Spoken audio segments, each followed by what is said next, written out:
Welcome to the Heart-Led Business Show, where compassion meets commerce and leaders lead with love. Join your host, Tom Jacobs, as he delves into the insightful conversations with visionary business leaders who defy the status quo, putting humanity first and profit second.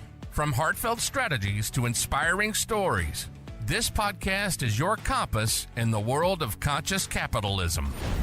So buckle up and let your heart guide your business journey.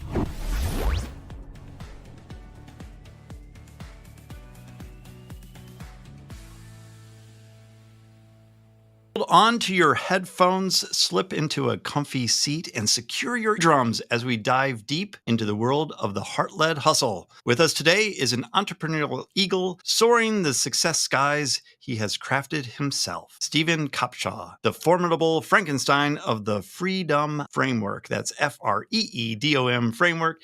And a connoisseur of connection. He's not just a business soldier, but a strategist and lovable leader who has been lighting up the leadership for over 17 years. So buckle up, folks. It's time for that heartfelt happening with Stephen Kopshaw on the Heart-Led Business Show. Stephen, welcome to the show. Thanks for having me, Tom. I appreciate it. The 17-year thing, I will definitely say heart-led was not me early on. There's been a lot of lessons learned. So maybe heart-led is probably more like 7 to 8 years. And there was a lot of lessons to learn along the way. So we'll uncover those today, though. I appreciate it. Yeah, absolutely. And, that is a really nice segue into the first question, which is always, what's your definition of a heart-led business? So obviously we chatted for 5 minutes before we hopped on and the flow of the show. And you said one thing, and it was really people over profits. And I know we're going to dissect a lot of that as we talk today, which I'm really excited for, to be honest, because I think you really choose two different paths as a business owner, and it is people or profits. And I'm not going to sit here and tell you your choice of profits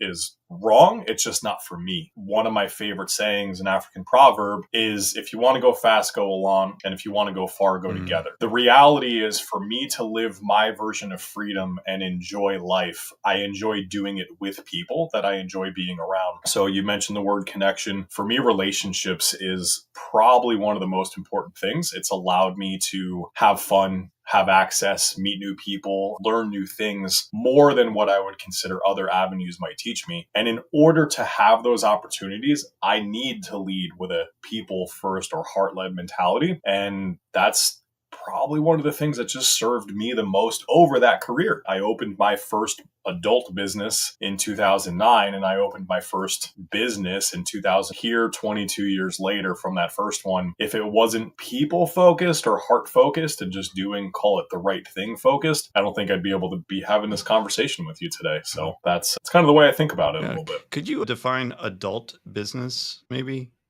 I might have a different definition. Yeah, adult business for me would be, I was 18, I formed an LLC, I got an actual bank account. So I was in high school in 2002 and I started a landscaping company. And, the money sat in the console of my car with my friend. There was no LLC or anything. I think I'm far enough out of the IRS coming at me at that point in time. And I wasn't making hundreds of thousands of dollars by any stretch, but grown-up business is probably a better way to put it, not an adult business. I see what you mean on the other side of that at this point. Just to clarify. Yeah, no, that's fair. That's fair.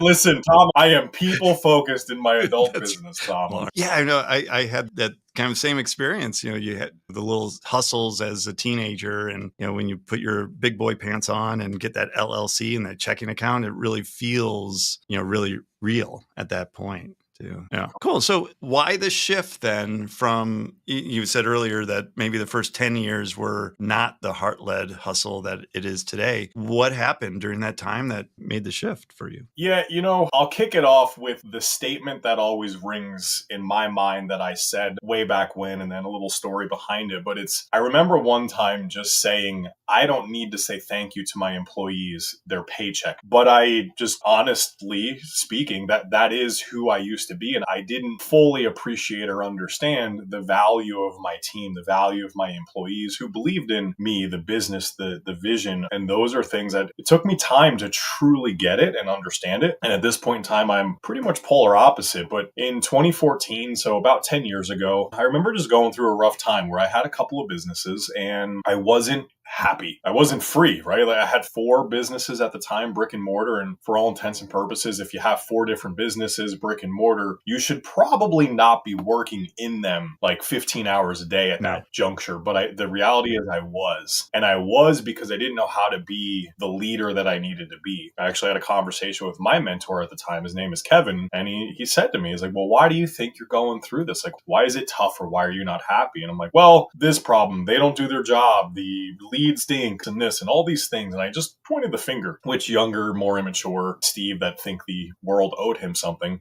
it just fit. And he challenged me and he just basically called me out. I was like, Steve, you're the issue. And that was a 2 to 3 week process of kind of me continuing to point elsewhere, me being the issue, etc. But I really sat and kind of asked myself the question that let's assume for a moment, which is definitely not the case, right? But let's assume for the moment I was in control and it was my fault. Still totally not the case though. And I really just thought like, all right, what would I do if it was my fault, forgetting the fact that I didn't believe it at the time. And I started to come up with these things of here's what I would do. All right, you know what? This isn't going to work, but I'll try this thing. Well, I tried the thing and then it worked. I'm like, there's a fluke. No way. There's no way giving my employees feedback, positive and negative, regularly is going to help them grow more quickly and open up lines of communication. There's no way. They're still going to act the way that they're acting. And then oddly enough, within a really quick amount of time, they started to do things and we were more aligned. I'm like, all right. Well, this thing is still broken. And then the leads aren't doing, and then the sales opportunities, those suck as well and whatever, and change something there. And all of a sudden that kind of worked. I'm like, man,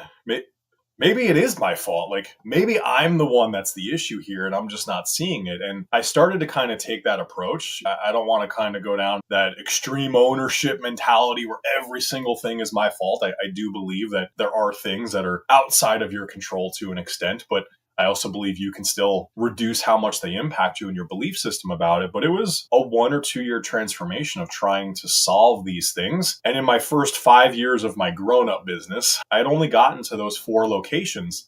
But over the next 4 years, I went from 4 to 17. And when I look back, the numbers, they just don't lie because they never do. I started to become the problem. In my mind, I needed to find a way to fix it. Ultimately, the biggest 2 things, and really I'll say one thing, they're very synonymous for me, is leadership, but communication throughout that had to start to change. And when that changed, all of a sudden I didn't have to work 15 hours a day anymore. All of a sudden the profits kind of followed. All of a sudden the employees were happier and the clients were happier, et cetera, et cetera, et cetera. And opportunities started to come my way because I was doing what at the time now felt like the right thing. And over my dead body would I ever say something that I don't have to say thank you to an employee. So, but that's really one of those biggest things. And it was a transformation, but I vividly remember that comment, but also my mentor at the time making sure I knew. Wow, what a transformation and realization as well, even though you went through it kicking and screaming, it sounds like as well. Yeah. We're humans. We think we are not flawed beings, but the reality is we are. And that's just a literal, very specific kind of, we all have something we're not great at. And in order to be great, we have to start to fix those things and unlock them. How did that feel? Like 2 parts of this question. So going through the process, like in it, and then once you were on the other side of it, like what were the different feelings? So I'm going to answer those kind of in reverse. The other side of it, I don't know. There's not a very specific point in time that I can go like, oh, wow, look at what I did because I made the change. I think it's probably like, oh, he's just one of those people now. But like I'm still working on a lot of changes, but there was obviously a lot of acceleration at points. When I started to look back in history and try to figure out what's the thing that makes me unique? Why am I somebody that people should listen to, follow, or take advice from, or just want to be around? And that's where the Freedom Framework was born and these components to it. It really came down to just looking historically and like, what did I do well when things were going well? And what was I doing poorly when things weren't going well? And I still make mistakes. So I don't know that there was a very specific point of time, but I think now 10 years after that very specific point in time where transformation had to start happening, it allows me to just kind of look back and go, wow, here's how far I've come.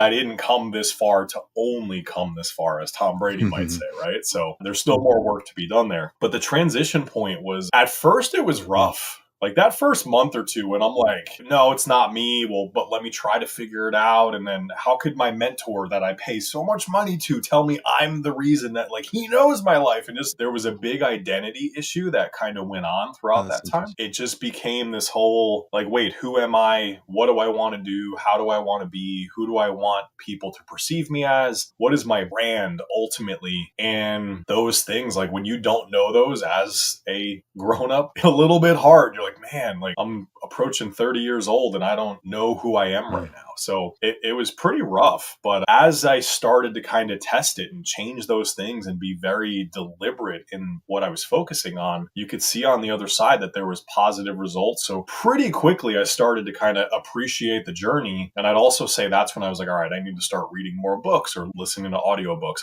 I don't slow down enough to read the book, but I do listen to audiobooks. I need to find more people to be around that I want to learn from or that are going to force me to be better, because that uncomfortableness of that growth was actually what I needed to grow. And a lot of people avoid that feeling. I didn't want to avoid the feeling anymore after I started to see those opportunities. Then there was the added benefits of just getting in the rooms with people, trying to just find ways to create relationships. You unlock so many opportunities. Some of the people that I've been able to know and connect with and talk to, or the phone numbers that I have in my phone now, are worth so much because of the value and what they've done in this world and the connections and the opportunities that presents, that these, like, I wouldn't be sitting here today, literally and figuratively, on our podcast right now, recording this, being who I am to my people and the people that follow me, the businesses I have, if I hadn't done those things. Yeah. So I think maybe the first piece of advice that I'd like somebody that's listening to this to get out of it is go be uncomfortable and get in rooms and just start talking to people, not to get something, but to create a relationship, which is also a different kind of shift for us as humans. We typically do things to get things, do this to get a friendship out of it. And like, period, end of story, nothing more.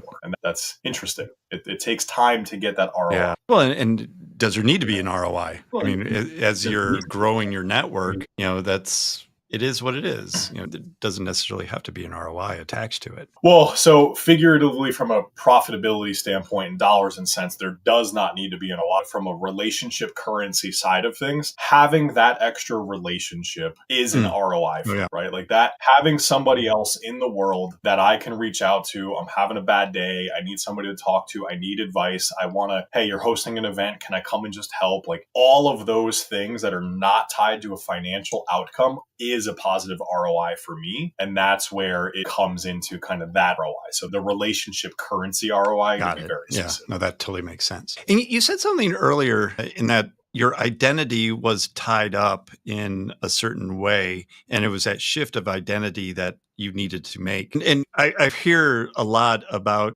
people and companies being really tied to an identity, which actually doesn't serve them very well. And it really takes something, a catalyst, to change that identity. Because Blockbuster, for example, was we rent videos, and that was their identity, and they didn't come around to the whole streaming. And obviously we know what happened to Blockbuster. For kids that are listening, Blockbuster was a chain of, anyway, I don't need to explain that. But what was the identity? I remember going to the door and looking for the tapes or the DVDs when they eventually came out on like Thursday or Friday nights. And it was a half hour, 40-minute outing to go find what movie you're going to watch for the night. And now not even a chance. I think there's like literally one Blockbuster left. And I'm sure there's some other nostalgic stores like that. But it's a really good analogy for sure, because now you scroll on your TV through an app. It still takes me 20, 30 minutes to figure out what to watch. 100%. Absolutely. Yeah, but what was the identity that was kind of holding you back before the shift? So in a single word, it was scarcity. In a story to kind of tie that down. So I grew up poor, like food stamps, double wide trailer kind of experience, mother drug addict, poor, like vivid memories of drugs and stuff like this, like vivid memories of her doing heroin things, right? Like it just crazy stuff that it was always survival for me. And at the same point, my identity was, well, I'm destined to not be great or something along those lines. And I don't know that I ever said that, because I probably thought I was awesome, but I also had these limiting beliefs that I was awesome at being just kind of okay. And as time went on and as I went through this kind of place, the big thing that I started to understand, and again, a kind of cornerstone of the Freedom Framework, is I had spent my, call it, grown-up career moving away from being poor.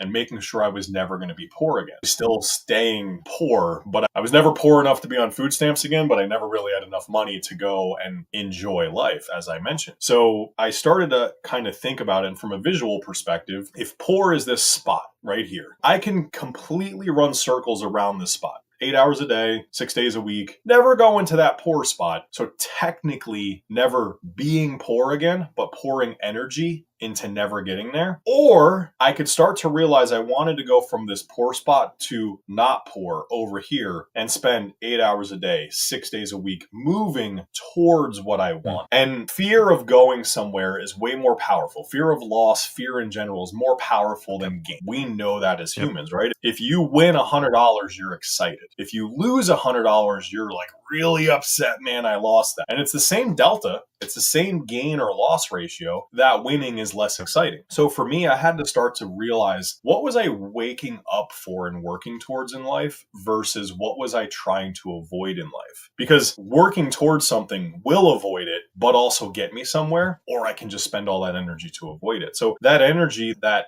identity really had to shift more so of, well, what am I chasing? Like, what do I want in life? What is the thing I'm working towards? And that was what is my version of freedom? What does that look like? And where do I want to get to from there? In the moment, it wasn't those words. Hindsight, being able to look back and putting the framework together and everything, that's where it really came down to a concise message that people could totally grasp onto and understand. But that was the big thing where I had to stop being scarcity mindset and like afraid to go back to the spot, but rather abundant mindset. And I'm working towards getting somewhere, which accomplishes more than one goal versus the same energy to accomplish only one. And that was the most concise way. That's a great analogy, the scarcity, the abundance mindset. And what a great shift as well in showing, like what's possible when you think abundantly versus I need to keep what I have. And I'm sure that was one of the reasons that you didn't have to thank your employees. You made the paycheck, right? Because it's that money mindset or that scarcity that, I'm the boss, you do what I say, and end of story, right? And I've been guilty of that as well. Like employees are like, well, why do we need to do that? I write your paycheck, that's why. And I think I actually did verbalize that at some point in my career. We all do those things, and it's how we it's why we have the opportunity to grow and learn and talk about. Do you feel like now you are a servant leader, that you're there to serve your employees? Absolutely. 100%. I try to be a servant leader to everybody around me. We have a goal and we have a mission, and accountability comes along with that. A high level of communication comes along with that. After there's relationship currency, and we have this conversation, I expect you to know what is going on. And there's certain points in the day and the week and the month in our conversations where I can sit here and explain things more. And there's certain times where it's got to be quick and dirty and we just have to get to the end result. And it's not a lack of respect. It's not a lack of caring for you. It's not a lack of any of those pieces, but we have a job to get done. You expect me to get certain things done. I expect you to get certain things done. But on the other side of that, we have to care for each other, nurture each other, be there for each other, and all be on the same mission, operating by the same set of core values. So I don't want it to be mistaken that a servant leader or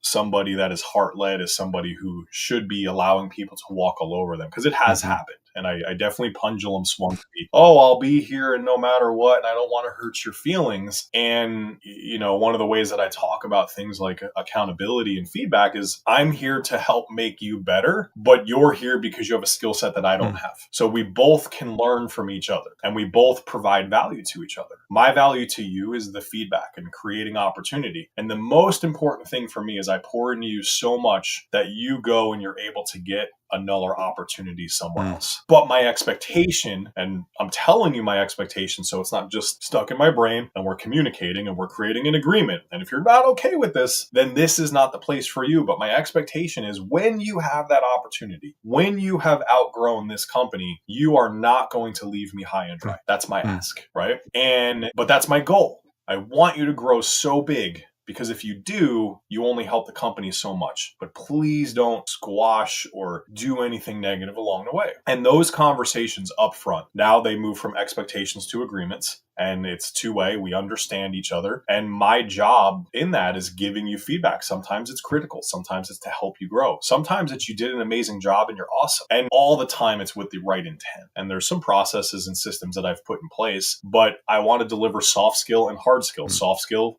you, the person, personality, how you show up, hard skill, the outcomes you're supposed to be creating on a consistent basis so you know where you stand according to your goals. But I also want to teach you how to do that, A, for yourself, but also B, so you can naturally figure out the barometer and we can spend more time brainstorming on some new things versus having to spend 2 hours a month diving into all those details. We now get to spend 30 minutes a month on that because you get it and you show up to me with here's where I'm at. It's not a judgment.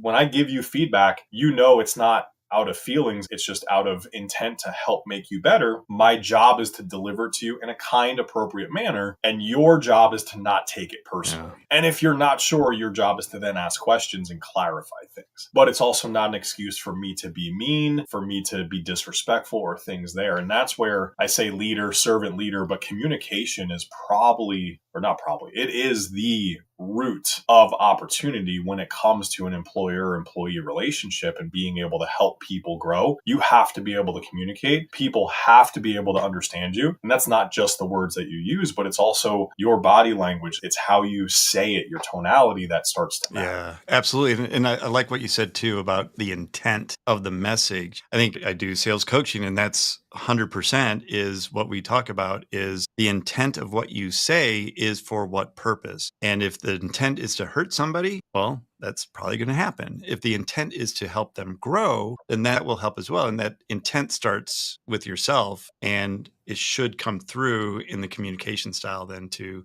whomever you're speaking with. I like that. That's a great concept. Yeah. Well, cool. Well, Stephen, how can people learn a little bit more about what you do, the freedom method, or freedom framework, and what great work that you're working on? Yeah, follow me on social media. Instagram and Facebook are the two places that I hang out most. And just type my name in there, Stephen with a PH, Kopshaw with a K, and you'll find me. Feel free to DM me, say, hey, follow me. And I put a lot of content out there, just trying to help and just share the message that I have. And could you just give me a quick rundown on the freedom framework? Yeah. So freedom framework, the big first conversation is trying to understand what your version of freedom is. Why are you working? Why are you waking up every day to accomplish a thing? What is that getting you on the other side of that? That takes a few hours for most people to really hone in on that. And a lot of times it's because the easiest way to quantify what freedom is the amount of dollars and cents you need to unlock the freedom. And we have this money mindset issue that we always have to work through. So that's really the cornerstone. Freedom, the 7 letters, is also 7 steps. So F is filter, which is figure out what we need to be working on. So that way we know with confidence that's the right thing. R is once we understand it, relate it to a person, a process, a system, a software, something. So we know it's going to get taken care of. It's easy to identify something and not get the work done. The first E, step 3, is educate. We need to learn what are the different ways we could solve the problem, but then what are the different outcomes we can create. The step 4, the second E, is empower. If you're a solopreneur, you need to empower yourself to kind of mess up because a lot of times we don't take action for fear of failure. If you have a team, you need to give up control and allow them to actually get it done. And so much so that they don't have to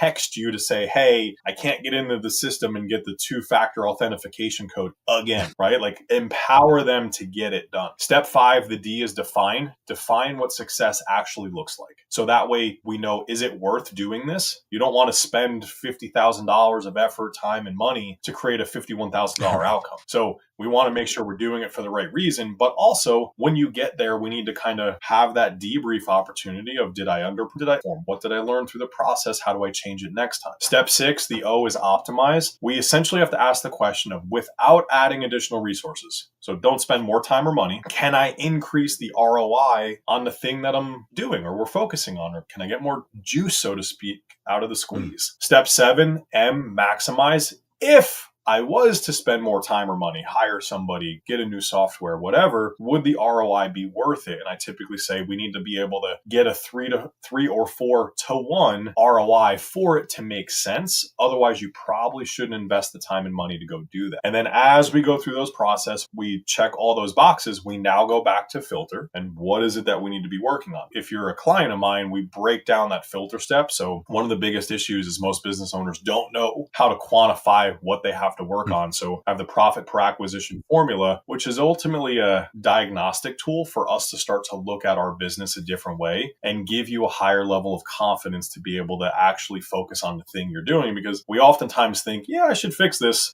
but I don't take action because I don't believe it. Or we go back emotionally to what we're good at and just focus there because we can get the wins and it makes us feel good, but that likely isn't the thing in your business that you need to work on either. And that's kind of a big point in the beginning where we think about our numbers and our data. That's great. I can see how that can create that freedom and just a really great business and just a good framework for creating the business of your dreams. That's great. Thanks for sharing that. Yeah, Great. absolutely. And Stephen, thank you so much for being on the Heart-Led Business Show. The stories, the advice that you gave was just, I know our listeners are going to really appreciate that. So thank you so much for being here today. Absolutely. Thanks for having me. Appreciate the conversation. If we ever want to dive in a little bit deeper, feel free to reach out.